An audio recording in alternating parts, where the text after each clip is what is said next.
Estamos de vuelta en su programa Desde la Trinchera. Estábamos platicando en el corte sobre la sabiduría de los abuelos. Y vamos a continuar. ¿En qué estamos hablando? Estamos hablando de la guerra del opio, la primera guerra del opio. La próxima semana vamos a hablar sobre el camarada Stalin y va a estar muy interesante. Los invitamos a que nos acompañen. Bueno, en 1839 el emperador Qin decide que ahora sí va a cortar el flujo del opio, condena a muerte a aquellos chinos que sean sorprendidos en los fumaderos de opio y también a aquellos que se dediquen al contrabando de opio, ¿no? Aquellos funcionarios del gobierno que acepten el ingreso del opio a China. Y entonces aquí surge un incidente. Las naves que comerciaban con los británicos comienzan a ser revisadas. Las abordan las tripulaciones de chinos y comienzan a revisarlas para impedir el flujo del opio. Y entonces los chinos comienzan a arrestar a aquellos marineros británicos que tengan en su poder opio. Obviamente esto no les parece a los británicos, particularmente a la East Indian Company. Ellos deciden que no pueden perder un negocio que les generaba millones y millones y millones de libras. Ellos ya no se les permite no solo el no comerciar con los chinos, sino que les están privando de su libertad. Entonces mandan a un emisario allá al Reino Unido para que le cuente al Senado, para que le cuente a la Cámara de los Comunes y a la reina Victoria qué es lo que está pasando. Pero ellos saben que la reina no se va a aventar una bronca de una guerra por una compañía, aunque fuera la East Indian Company, no iba a respaldarlos. Entonces lo que hacen es que convencen al gobierno de que compre su deuda. Y entonces cuando el gobierno compra la deuda de la East Indian Company, entonces los chinos lo que están haciendo es destruir propiedad de su majestad. Entonces ahí ya la cosa ya cambia. Cuando llegan allá a Inglaterra y comienzan a platicarles sobre los atropellos que están cometiendo los chinos en contra de los súbditos británicos, Victoria, la reina Victoria en un principio, ella dice, yo haría exactamente lo mismo. O sea, no le simpatiza la causa. Ella está consciente de que los chinos están en todo su derecho de cerrar sus fronteras en algo que está destruyendo su población. O sea, ella reconoce que no va por ahí. Sin embargo, comienzan los debates allá en la Cámara de los Comunes. En un principio, 8 de cada 10 lords estaban en contra de hacerle la guerra a los chinos, pero hay uno que es muy diestro al hablar y que les dice que lo que está sucediendo ahorita allá en China no es en realidad un pleito por el opio, sino que están disputando la imagen, la hegemonía de Inglaterra, la hegemonía del imperio en el que jamás se metía el sol en todo el mundo. Entonces obviamente esto hace tornar las vistas. Esto ya no es un pleito por dinero, sino ya es un pleito en el que estás cuestionando que Inglaterra es la nación más poderosa del mundo, por lo que deciden mandar a una flota para ir a dialogar con sus cañones qué es lo que iba a pasar allá en China.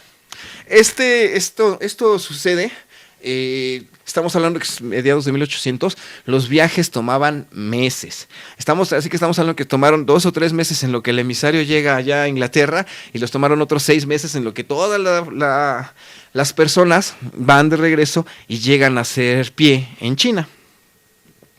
Mientras tanto, allá en China, el emperador Qin y todos sus oficiales del ejército, todos sus dignatarios, pues básicamente comenzaron a hacer una guerra en contra de los adictos, en contra de los traficantes, en contra de los dueños de los fumaderos de opio. Ellos están en su derecho, ellos no querían que se metieran los británicos porque no estaba bajo su jurisdicción, cosa que era perfectamente cierto.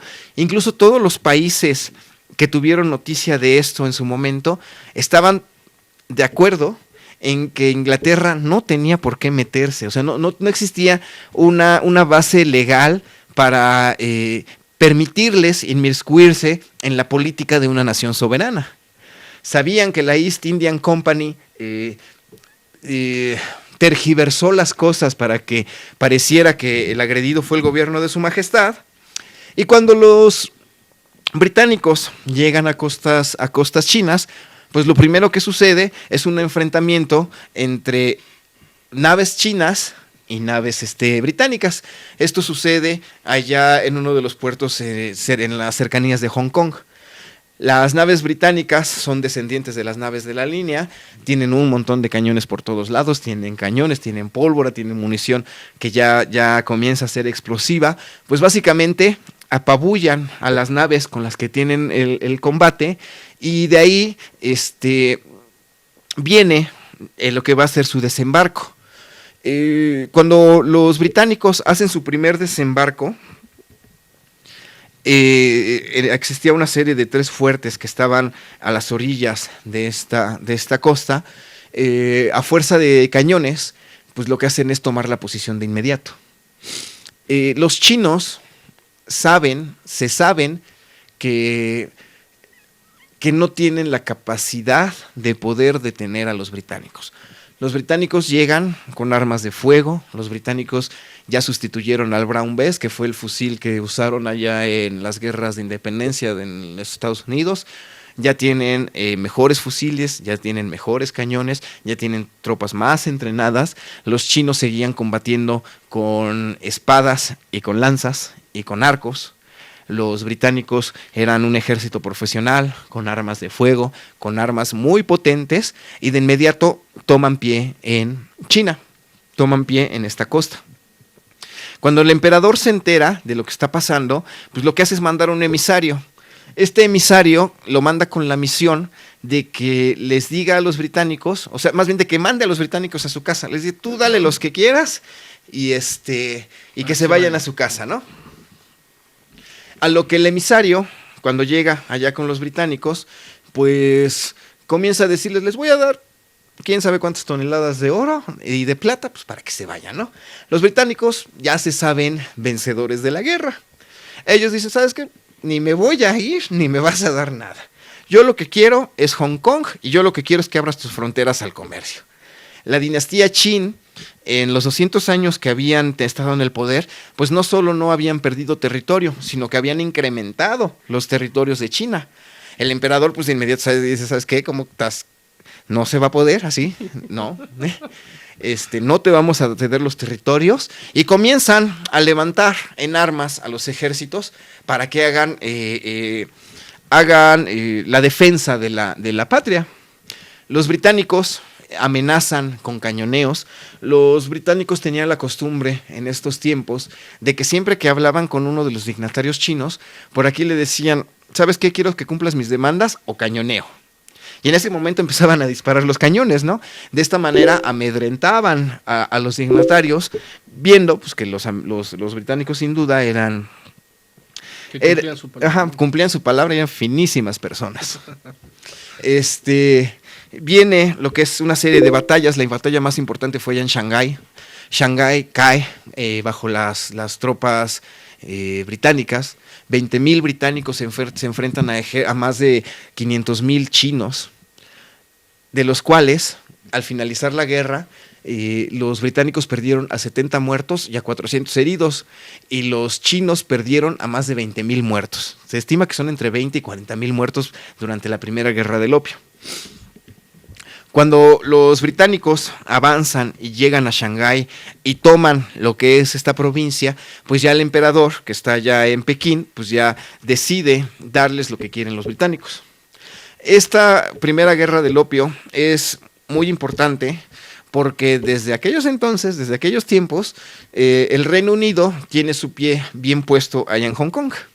Le quitó Hong Kong con el Tratado de Nankín, que se firmó en 1943, le quitó Hong Kong y obligó a los chinos a que abrieran las fronteras de su país.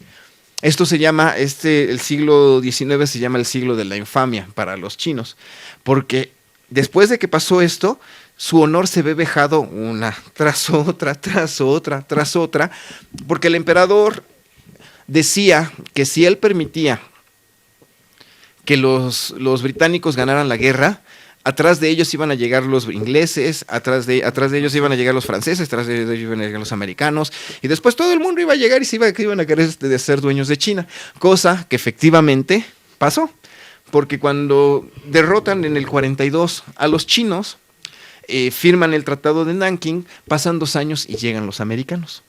Y básicamente con la misma política, sin guerra, los obligan a que pues a que abran las fronteras y a que no la hagan de mayor emoción.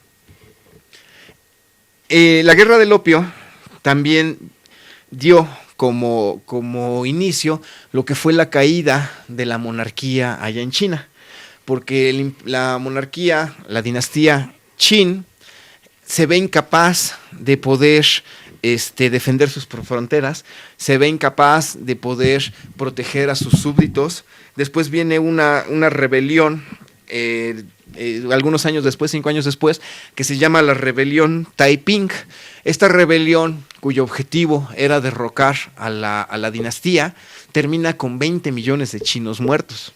Era una población de 400 millones, estamos hablando de que es un 5% de la población que se muere en esta rebelión. Después viene la segunda guerra del opio, por ahí de 1870. Después viene la rebelión de los Boxers. Y después viene esta sucesión de hechos que terminan en el año de 1911 con la deposición del último emperador chino, el de la película de Hollywood que... De ese. Entonces, la primera guerra del opio, los británicos, particularmente en la Reina Victoria, esto tuvo un papel muy importante. Hay que hablar algún día de la Reina Victoria, pero la Reina Victoria era más bien así como que más fuerte de carácter. La que la domaba, por decir algo así, era Alberto, era el príncipe Alberto. Pero en esta guerra permiten, o más bien se dan cuenta de que con la fuerza de las armas sí pueden hacer lo que ellos quieren. Ese es el punto de la guerra del opio, que los británicos salen más victoriosos, se dan cuenta de que mataron a 100 veces más enemigos de los que ellos perdieron, se dan cuenta de que van a hacer bailar al ritmo que ellos quieren, a las naciones que ellos quieren. De ahí viene la guerra de Crimea en 1850, que también ellos quieren continuar pues básicamente con esta línea de imponer la voluntad inglesa en las demás naciones porque ellos son los más fuertes. Ese es uno de los puntos más importantes de la victoria en contra de China en la guerra del opio. Sí, esta política de cañonear puertos, los americanos la harían un poquito después allá en Japón, precisamente cuando viene habíamos hablado de la época de los Meiji, cuando incluso sale en la película esta del último samurái, cuando llegan los norteamericanos y aquí se hace lo que yo digo y si no cañoneo, y finalmente pues sí, al final hicieron lo que ellos quisieron, ¿no? Y también es curioso porque bueno, fue una guerra sumamente dispar, ¿no? La diferencia tecnológica y bélica entre una y otra nación, a pesar de que China era una nación enorme y con un montón de habitantes, pues, simplemente no tenía nada que hacer contra una Inglaterra que se dedicaba a la guerra desde hace muchos años, con mejores cañones. Los chinos le lanzaron juncos de madera para tratar y cohetes para tratar de acabar con los barcos ingleses, pues definitivamente no tenían nada que hacer, ¿no? Sí, no, sin duda. Los invitamos. Bueno, ahorita les platicamos eso. Vamos a pasar un pequeño corte y regresamos. Bonjour, vous êtes à la chaîne internationale des saversinfin.com.